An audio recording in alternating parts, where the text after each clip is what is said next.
Merrill the mainstay is back, and nobody is surprised, but have the Dbacks also unearthed the veteran diamond in the rough for the back of the rotation in Jose Urquidy? We're talking all of the new signings and more right now on the Dbacks podcast. Baseball is back. Perdomo makes the play. And a high fly ball. No doubt about this. Home run Marte. They're going to send them all the way around. Corbin Carroll with an inside the park answer back. It's Alec Thomas from the Diamondbacks. Former Major League Baseball player Luis Gonzalez. I'm Tori Lavello, and you're listening to the Dbacks podcast. Dbacks podcast. Dbacks podcast. Arizona's #1 baseball and beverage podcast. Hello everyone and welcome back to the Dbacks podcast, where we bring you all the hottest Arizona Diamondbacks tea and talk from across the pond here in London. We're proud to be Arizona's #1 baseball and beverage podcast. And we've, fresh off the signing of Mike Soroka out of free agency, we've got colossal breaking news that the Dbacks have brought in not one, but potentially two starting pitchers out of free agency, and all before tea time. Despite that, I've got my cup of tea right here and ready to go, and let's get right into it. We thought that the headline news cycle today might be kind of quiet, although the reliever market has been heating up with names like Pete Fairbanks, the last remaining free agent closer on the market, and the clock ticking down for the Japanese slugger Munetaka Murakami to sign somewhere.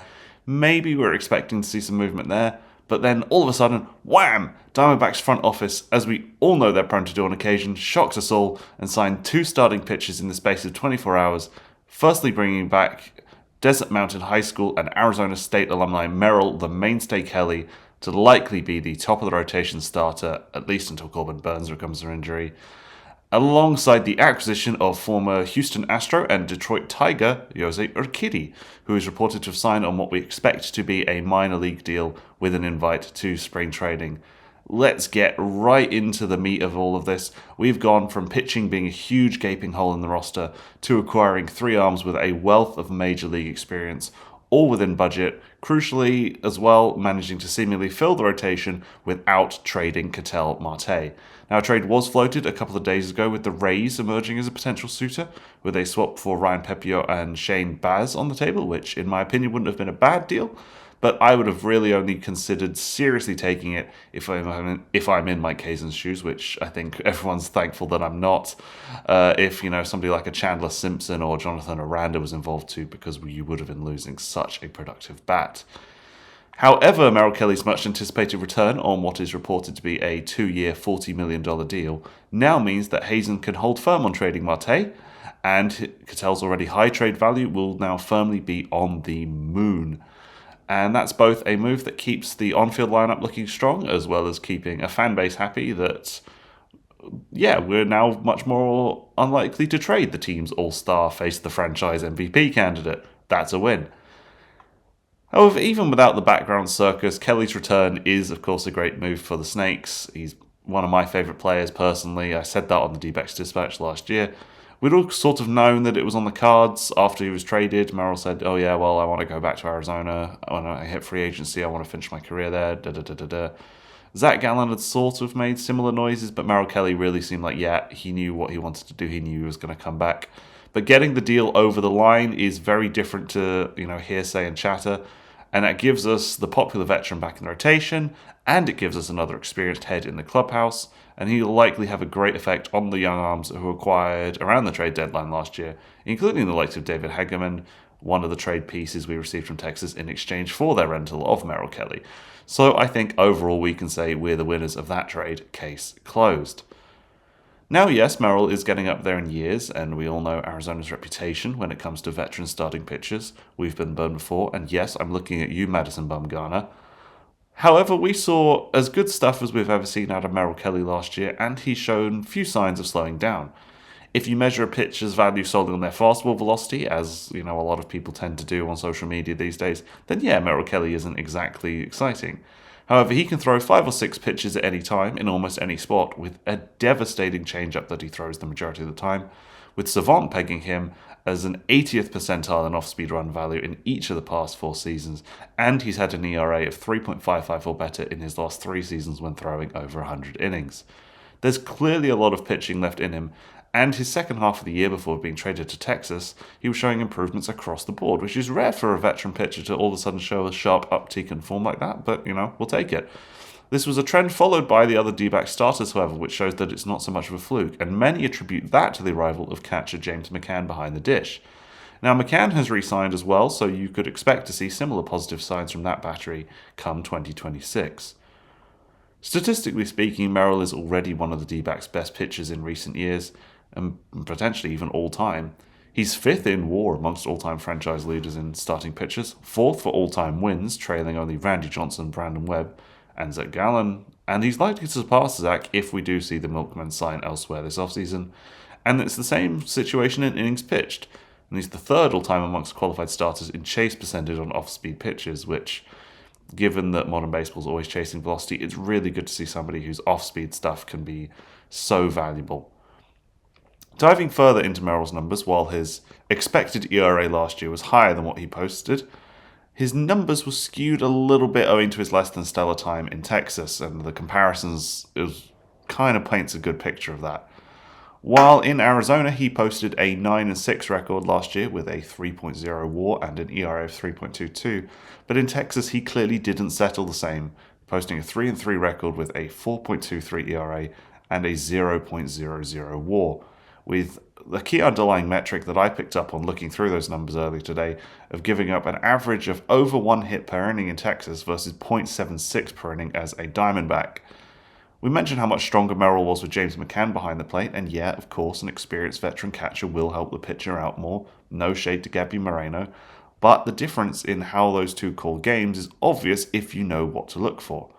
But with either Jonah Heim or Kyle Higashioka behind the plate, Merrill's pitch usage shifted dramatically, and not in what I would say is a good way. He was encouraged to throw his sinker cutter much less, which effectively moved him to a 3-pitch repertoire instead of his usual 5, which ends up making his primary pitch, which is his changeup, much more predictable despite his strong command, resulting in a higher opposing batting average overall. Now, his opposing homers per 9 rose by over 50% in Texas, and his wild pitch rate skyrocketed as well after it was traded. And while it would be easy to blame the player's poor adjustment to new surroundings, an interrogation of the data shows that the way the Rangers do things was always going to be a poor fit for Merrill. While, his versatility and adaptability was a key strength that the D-backs focused on when Merrill came back to the USA from the SK Wyverns in the Korean KBO in 2019. In recent years, though, he was pretty much exclusively the D-backs' number 2 or 3 starter. However, in Texas, he was shifted around the rotation, functioning as anything from a number 3 behind the likes of Jacob deGrom and Nathan Eovaldi, both also veterans, to a de facto number 6 starter, behind both former D-back Patrick Corbin, the Great Britain eligible duo of Kumar Rocker or Jack Leiter, and Tyler Mahler. Jacob Law and Caleb Borshi also making starts, so Merrill really can hardly be blamed for not settling well into what was an ever-changing rotation.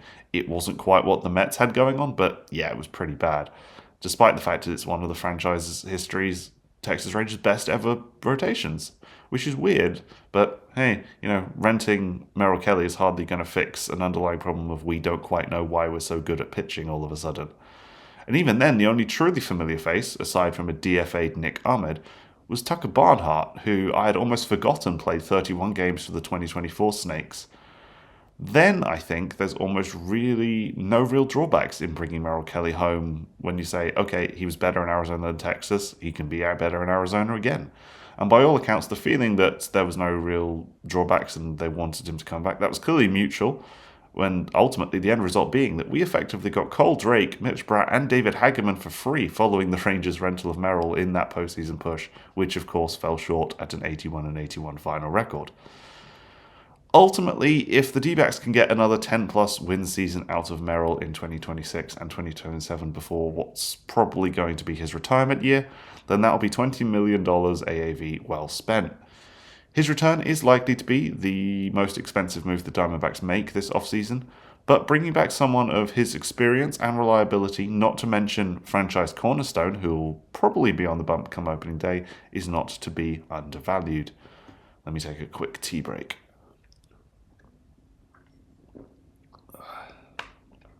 Alright, so, speaking of undervalued, let's talk about Jose Urquidy, and I do believe I'm saying that right. The breaking news, of course, is that the D-backs had signed Urquidy, somewhat overshadowed by Merrill Kelly's return, and that's hardly surprising given how different of a year the two pitchers had in 2025.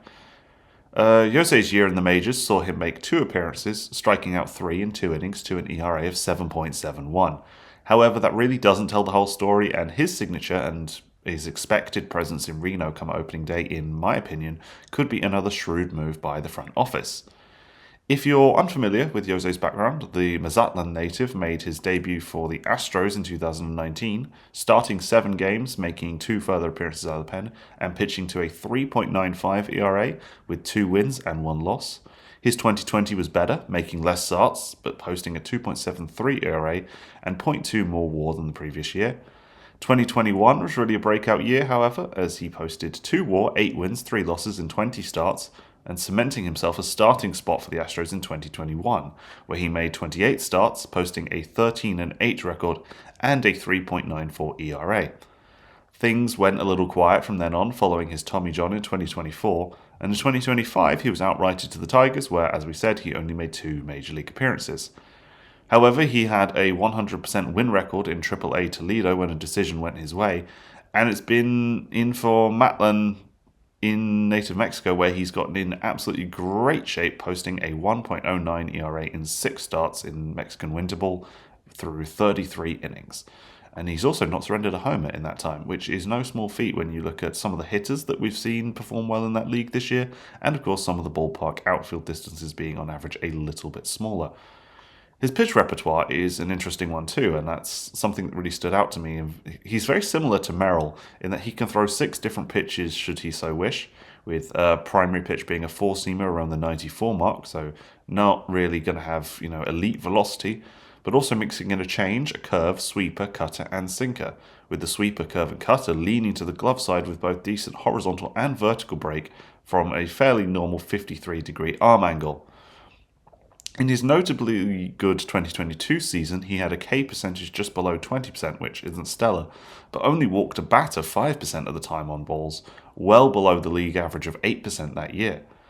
While, as with all Dbacks free agent pitcher signings, there will be concern about his arm, Emmanuel Campa, who broke the story of his signing, reports that in winter ball his arm has shown no cause for concern, and that he actually seems healthier than many people in Mexico have ever seen him to be. Initially, he's expected to report to spring training before heading to start the year in Reno, which adds him to a crazy Aces starting rotation next year with Cole Drake, Mitch Bratt, Dylan Ray, Yumin Lin, Spencer Giesting, Roman Angelo, and Jose Cabrera all to choose from. However, the invite to spring training might be worth reading into as a sign of further things to come. As we discussed last week following the arrival of Mike Soroka, Soroka's best form in recent years has been as a reliever, and he's likely to move into long relief out of the pen when Corbin Burns comes back from his rehab.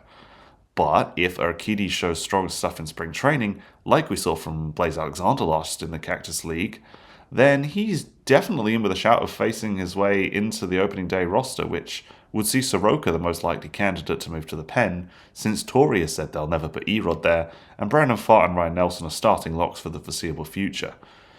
That combination of events and factors could be a route to get some of the best out of Urquidy and Soroka, although it is more unlikely that Soroka is the number 5 and Urquidy heads to Nevada. Urquidy, though, I think still could be a fantastic signing and one that a lot of Dbacks fans are going to undervalue. Yeah, he was probably signed for a decent amount cheaper than what some people might be hoping we'd spend on pitching this offseason, but A, he represents major league experience, which is great at any level, but that would be invaluable in a Reno rotation that, as I said earlier, contains a lot of young guys who are yet to make it to the show. And you know that I love to see that mentorship helping to boost our pitching prospects, which is sorely needed too if reports about where our farmhands rank across the league in the pitching department. But beyond just signing him based on his past record, which we have been guilty of in the past, I think what his temperament in that experience has been like is also valuable. Jose brings with him 3 World Series individual game wins, which isn't something we've had very much of on the roster recently. Merrill Kelly is one of the guys who brings another one. But never once did he seem to be unhappy putting the work in at the minor league level last year, as he pitched to a 2.91 ERA. And unlike what you might expect to see from a veteran being sent down to AAA, there was no velocity drop, his weight remained consistent from what's been made public, and he's kept that momentum going through winter ball. So something about that says good vibes to me that we might be bringing him in just at the peak of a curve that's going in a positive trajectory. And alongside bringing in a hugely popular player amongst the Mexican baseball fan base, just after the Snakes announced that they're going on a road trip to Mexico City in 2026. So it wouldn't surprise me to see him make a larger than expected impact as, maybe an underdog starter in 2026, similar to the flashes of excellence we saw from, the likes of Nabil Crismat last year.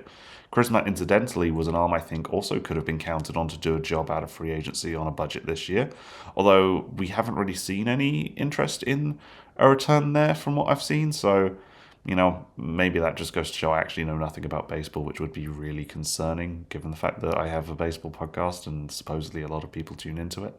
But hey, what do I know? The next question then is, of course, how the financials of this shake out. Now, while we don't have the details of Urquidy's deal just yet, Merrill Kelly signed for a higher than expected $40 million and a $20 million AAV, which, added to Mike Soroka's deal, puts the Diamondbacks' total spend this offseason free agency around the $28 million mark. The initial number we thought the Snakes had left to spend this off stove was, kind of around $30 million.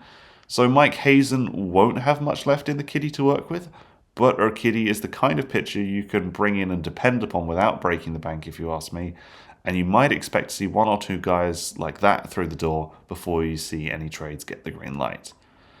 Now, there are still questions being asked about this offseason, even if the speculation on trading Ketel is cooling, now that we seem to have filled the starting rotation with MLB caliber starters being the thing that we were expecting to see as the trade pieces we would be receiving in exchange for Ketel.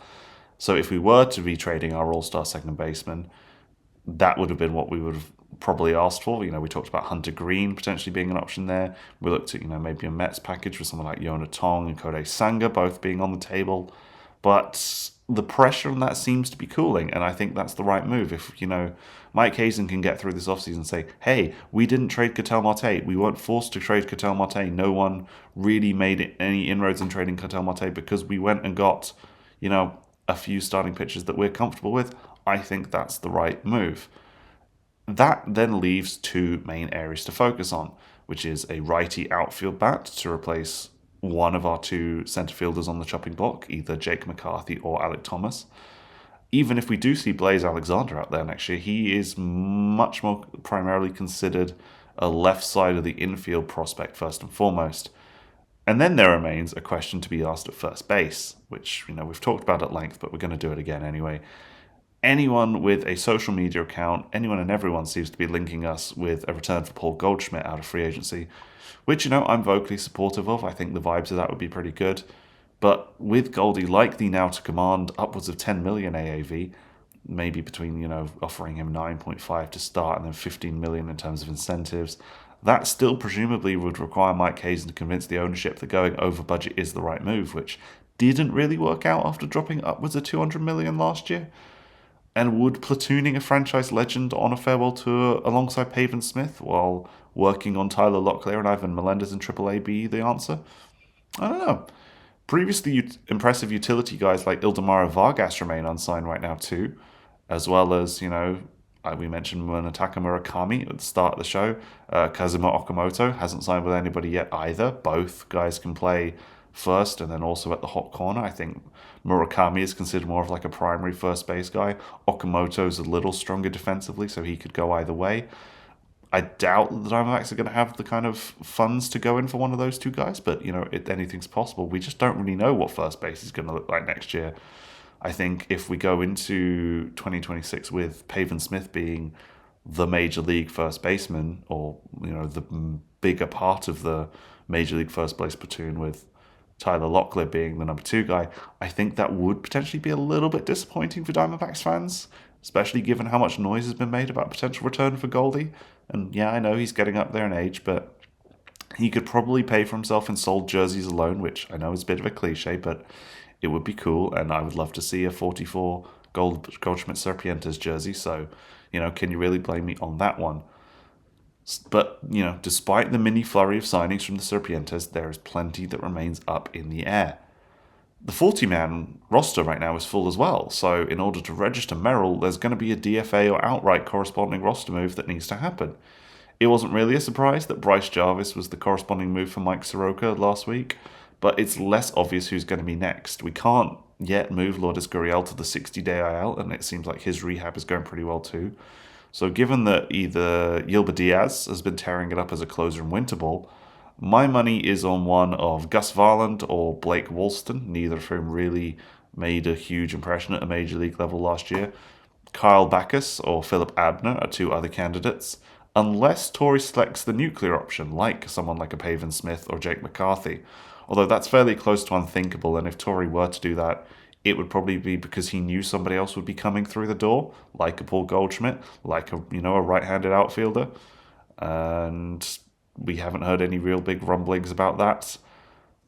I mean, you looked at MLB Network this morning. I was watching John Morosi give an interview from basically summarizing what he had happen at the winter meetings, and he said, "Oh yeah, trading Ketel Marte is still very likely. Diamondbacks still need starting pitching." So those rumblings about Merrill Kelly when they broke at like 8 o'clock Arizona time this morning, which is about lunchtime over here in the UK, seemed to come from nowhere. People kind of knew that was a bit of an open secret that the Diamondbacks wanted Merrill Kelly back. Merrill Kelly wanted to go back to the Diamondbacks.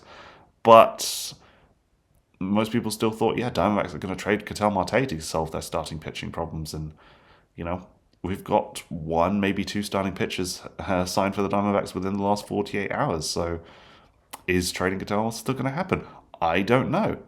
The ultimate question is, will Ketel Marte still be on the trade block? But also, I'd love to know who you'd like to see the Diamondbacks continue to chase as the Hot Stove League heats up. And also, what Diamondbacks Christmas cracker are you hoping for this holiday season? Those are all questions for you, valued listeners, to ponder while I enjoy my cup of tea over the holidays, and barring any huge news bombs between now and then, that's my sign-off for the year. I want to say thank you very much, as always, for tuning in, listening, watching, whatever platform it is you're on. Please remember to hit subscribe, like, bell icon for notifications, all of that nonsense, just to make sure that you never miss out on all of my spicy hot takes on random Diamondbacks nonsense. And we'll see you guys in the next episode, whether that's in the new year or when we sign Shohei Ohtani in like 15 minutes after I hit publish on this next episode. Thank you very much, as always, for listening, and we'll see you on the next one. Goodbye.